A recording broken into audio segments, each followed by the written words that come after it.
Assalamualaikum warahmatullahi wabarakatuh.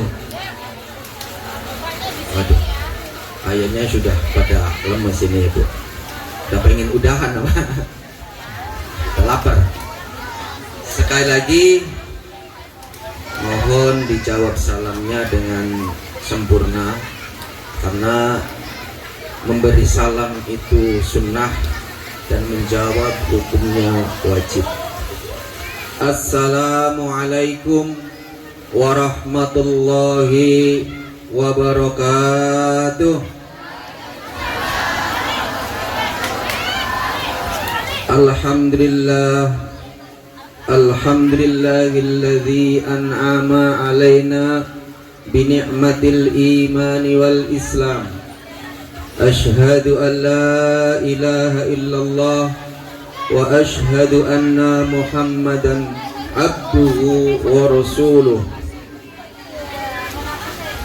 Rabbi shrahli sadri wa yassirli amri wahlul 'uqdatam min lisani yafqahu qawli. Qala Allah ta'ala yarfa'illahu alladhina amanu minkum walladhina utul ilma darajah. Wa qala an-nabi sallallahu alaihi wasallam utlubul ilma faridatun ala kulli muslimin wal muslimat. Amma ba'du. Hadratil muhtaram, para alim, para ulama, asatidah yang saya muliakan, wabil khusus Ketua DKM Masjid Jami Hasan bin Ali, Bapak Ustadz Tri Setiawan beserta jajarannya, yang saya hormati Ketua atau Kepala Pendidikan TPQ An-Nur An-Nahdiyah Ustazah Uzi beserta jajarannya, dan yang saya hormati Ketua Bidang Pendidikan DKM Masjid Jami Hasan bin Ali Bapak Zakaria Hermawan, dan yang saya hormati Ketua Porwasan Ibu siapa tadi namanya? Hesti, ya. Resti. Mudah-mudahan beliau-beliau ini diberikan umur panjang, selamat dunia dan akhiratnya. Dan yang saya hormati ibu-ibu wali santri dan bapak-bapaknya yang hari ini hadir, mudah-mudahan hajat kita dalam rangka mendidik anak-anak kita menjadi anak yang soleh, solehah, terkabulkan oleh Allah Subhanahu wa ta'ala. Amin amin ya rabbal alamin. Pada pagi hari ini haflah akhir sanah TPQ An-Nur An-Nahdiyah, yaitu dengan judul membentuk santri berprestasi dan berakhlak Quran. Ini sangat luar biasa. Mudah-mudahan bisa tercapai atas kerjasamanya antara ustadz, ustazah dan wali santrinya, karena tidak bisa pendidikan ini bisa berjalan dengan baik kalau hanya satu arah. Maka kedua-duanya harus penting. Yang paling penting justru di wali santrinya. Bagaimana kesiapan dari wali santri dalam rangka mendidik anak-anaknya agar menjadi anak-anak yang soleh, solehah. Pernah Bu, saya tanya ke ibu, karena ibu adalah social agentnya di dalam keluarga, sebagai penggerak di dalam keluarga. Saya pengen nanya ke ibu-ibu, pernah nggak Bu tirakat untuk anaknya agar anaknya menjadi anak yang soleh, solehah? Atau hanya sekedar pengen? Pernah nggak Bu? Minimal puasa Senin Kemis buat anaknya, minimal. Atau paling tidak Fatihah setiap habis sholat. Kalau anaknya satu, cukup satu untuk anaknya. Kalau anaknya 3-4 maka 1-1. Kemudian ditambah dengan doa. Doanya tahu nggak? Kalau bisa dicatat. Kalau syukur-syukur langsung hafal. Alhamdulillah. Nanti akan menjadi generasinya juga generasi yang cerdas. Doanya seperti ini. Setiap habis sholat, Allahumma ij'alna waj'al auladana min ahlil ilmi wa ahlil khair wa la taj'alna wa iyyahum min ahli syarri wa dhair. Rabbana innaka ala kulli syai'in qadir. Seperti itu. Jadi setiap habis sholat. Jadi kita punya keinginan apapun tanpa semangat atau kekuatan hati yang teguh sulit untuk tercapai. Kemudian juga perlu saya sampaikan, awal dulu berdirinya TPQ An-Nur An-Nahdiyah adalah dalam rangka ingin membentuk anak-anak yang berpedoman kepada Ahlus Sunnah wal Jamaah. Siapa Ahlus Sunnah wal Jamaah? Kata Rasul, Ahlus Sunnah wal Jamaah adalah man ana wa ashabi, orang yang bersamaku dan anut kepada sahabatnya Nabi. Maka sedikit saya akan cerita tentang Ahlus Sunnah wal Jamaah. Ahlus Sunnah itu adalah mengikuti Quran hadis. Yang kedua, wal Jamaah, jamaahnya para sahabat, yaitu Khulafaur Rasyidin, Abu Bakar, Umar, Utsman, Ali. Itu pokoknya. Kita harus ikut kepada sunnah Nabi, yaitu Al-Quran dan hadis, karena itu adalah firman dari Allah. Wa ma yantaqin hawa in huwa illa wahyu yuha. Kemudian ikut jamaahnya jamaah sahabat. Di era Khulafaur Rasyidin awal, yaitu Abu Bakar radhiyallahu anhu, itu membuat yang namanya Baitul Mal. Tidak, di masa Nabi tidak ada itu Baitul Mal. Jadi nggak penting namanya Menteri Keuangan. Bahkan satu riwayat ketika Nabi habis sholat asar, beliau ingat ada uang di sakunya, beliau langsung pulang, tidak pikiran, karena tidak ada uang yang tersimpan sepeser pun di dalam kantongnya, kemudian langsung dibagikan. Nah, di era Abu Bakar maka diadakanlah Baitul Mal. Yang kedua, sahabat Umar. Sahabat Umar itu membuat sholat taraweh. Ini perlu saya sampaikan, karena kita sebentar lagi masuk di bulan Ramadan. Ibu-ibu sudah siap masuk bulan Ramadan? Persiapannya sudah, uangnya ada, insya Allah ada, rezeki pasti ada, nggak usah khawatir.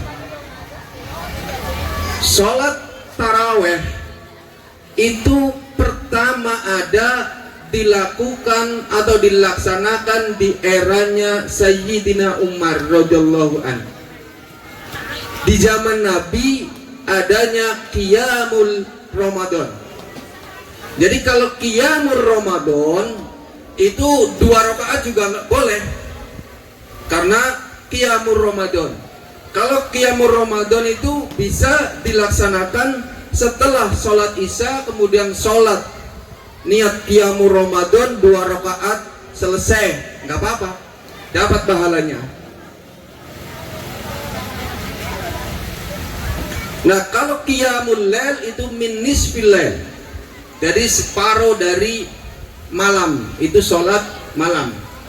Nah, di era Sayyidina Umar dibuatlah sholat 20 rakaat, itu sholat taraweh. Jadi kalau kita sholat taraweh tidak 20 rakaat, berarti tidak ittiba atau tidak ikut kepada sunnah Nabi kita Muhammad Sallallahu Alaihi Wasallam, bukan termasuk golongan dari Ahlus Sunnah wal Jamaah. Kalau mau 2, 3 berapapun itu ya Qiyamul Ramadan, niatnya Qiyamul Ramadan. Dulu saya nambah Mbah Maimun Zubair, itu beliau abahnya Mbah Yai Zubair, itu apa, bukan solu sunat taraweh, solu Qiyamul Ramadan, begitu. Yang ketiga adalah di eranya Sayyidina Utsman.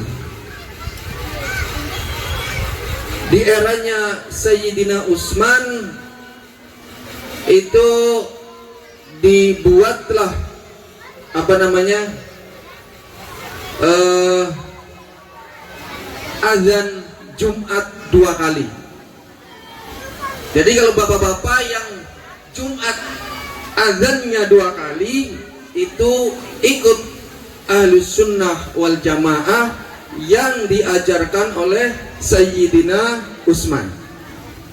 Nah, ketika masuk di eranya Sayyidina Ali, maka Sayyidina Ali itu, kalau 3 sahabat itu di Madinah, Abu Bakar, Umar, Utsman itu di Madinah, maka ketika Sayyidina Ali ke Irak atau di Kufah.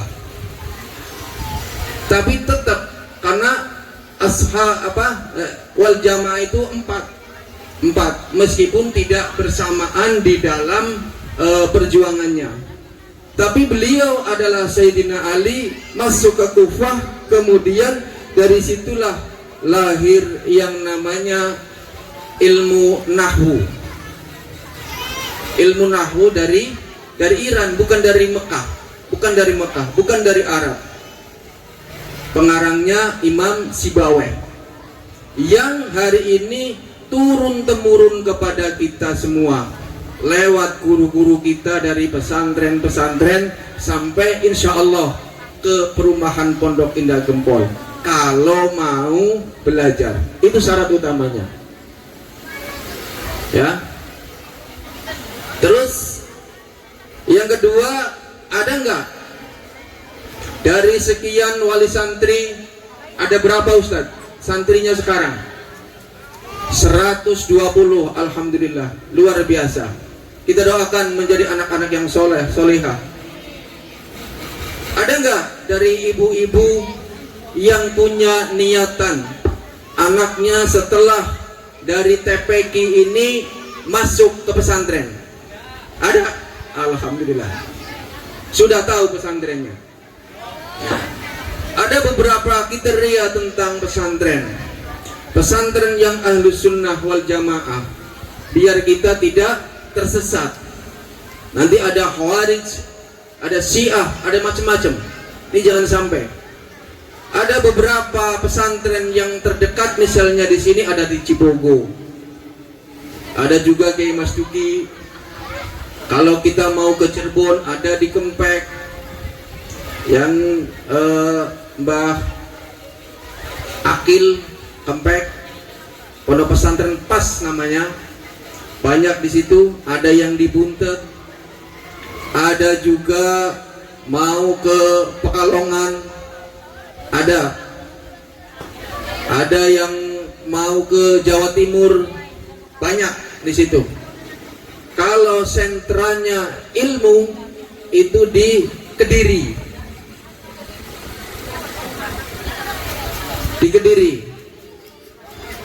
Di situ dulu ada ulama dari Jampes, namanya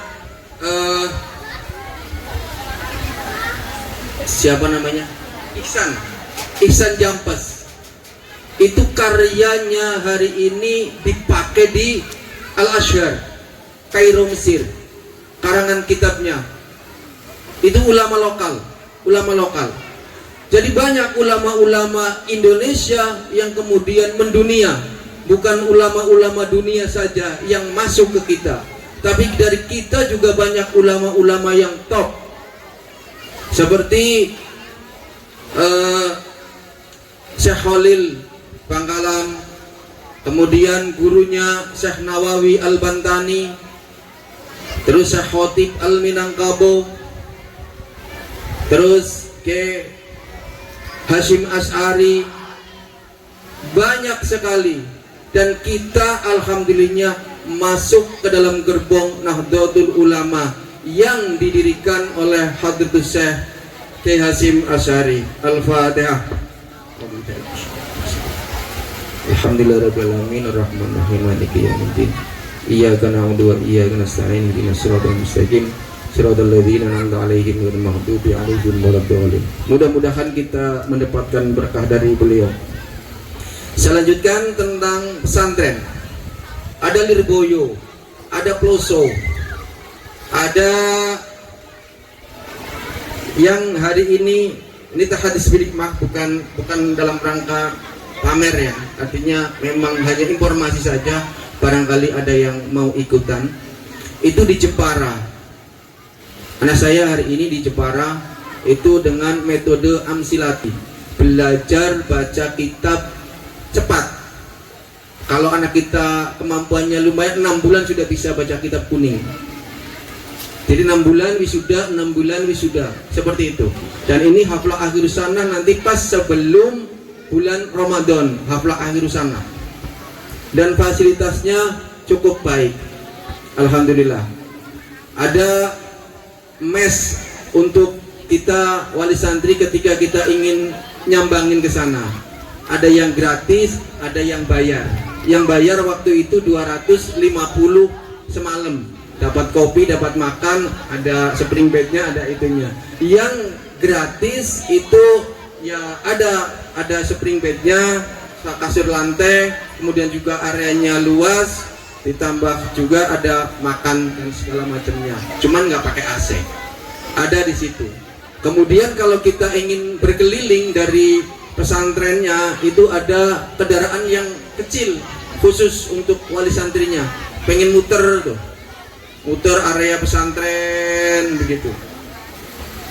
Dan alhamdulillah dari Jawa Barat ini kemarin 8 bus dari Jawa Barat, yang termasuk bagus-bagus itu yang dari Bandung Utara ada, Bandung Barat ada, kemudian yang mana lagi di sini dekat Cikampek itu ada. Itu rata-rata nilainya 95 hafalannya. Itu luar biasa. Pendirinya adalah Kiai Taufikul Hakim.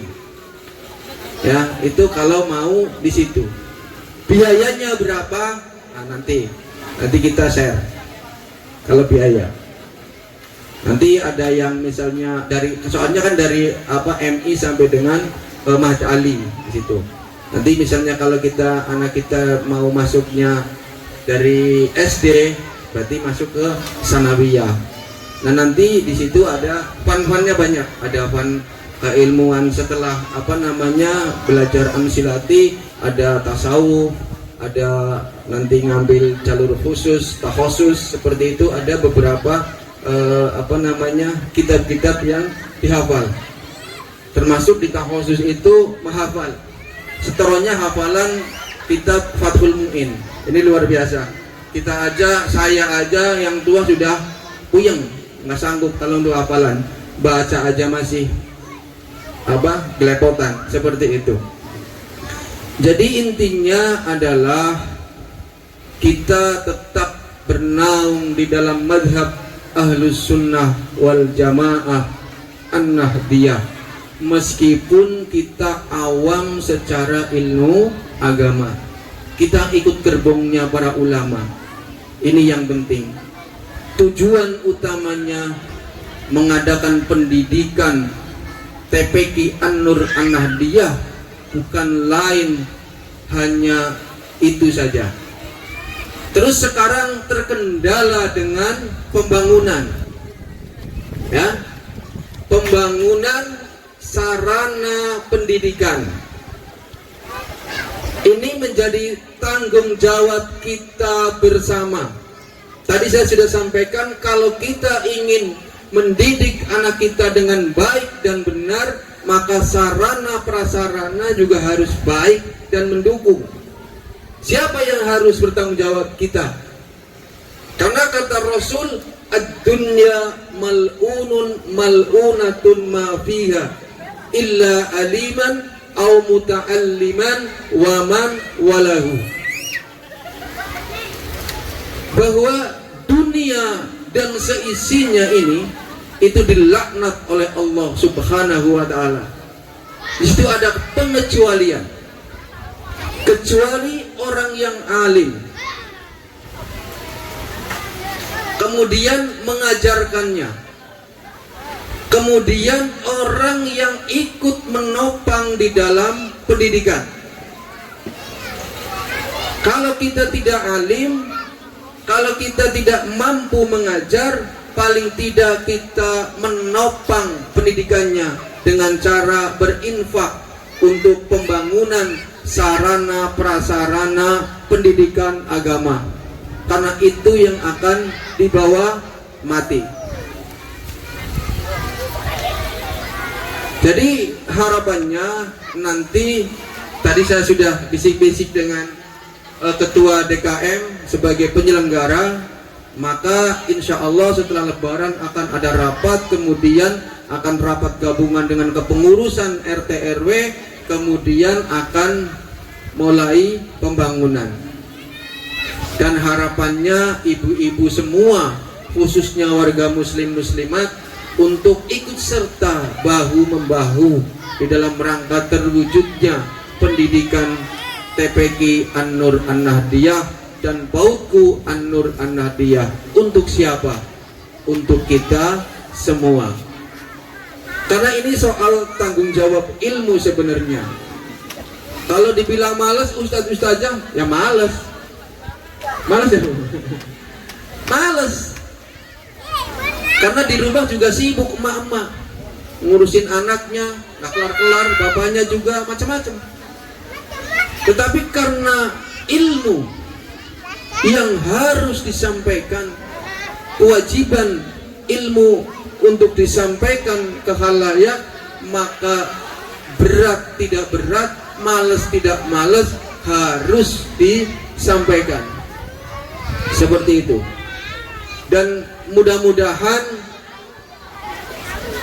kita semua diberikan kekuatan oleh Allah Subhanahu wa ta'ala, terutama ustadz-ustazahnya, menjadikan orang-orang yang disebut di dalam Al-Quran itu kunu robbaniyina,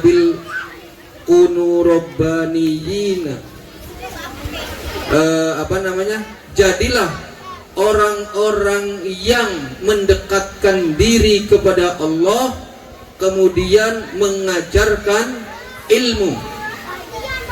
Bima kuntum tadrusun, dengan selalu tadrus itu belajar atau mutolaah terus. Jadi ada dua keuntungan yang didapat sebenarnya dari guru, bukan dari sisi materinya. Kalau materinya sudah bisa kehitung, karena berapa iurannya kan sudah tahu semua. Yang pertama adalah menjadi kita menyampaikan kewajiban untuk menyebarkan ilmu. Yang kedua, kita juga jadi semangat belajar. Kita sebagai manusia biasa banyak lupanya. Kalau kemudian kita disodorkan tanggung jawab, maka kita akan senantiasa belajar dan menggali, terus menggali, apalagi mau mengajar. Mau mengajar paling enggak mutolaah dulu, kemudian baru disampaikan, seperti itu. Jadi harapan kita pada siang hari ini, mudah-mudahan kita dirahmati oleh Allah Subhanahu wa taala, dijadikan anak-anak kita anak-anak yang soleh-solehah, dimudahkan segala urusannya dalam mencari dunia, dalam rangka untuk mendidik anak-anak kita, agar generasi kita generasi yang punya prestasi dan Qur'ani.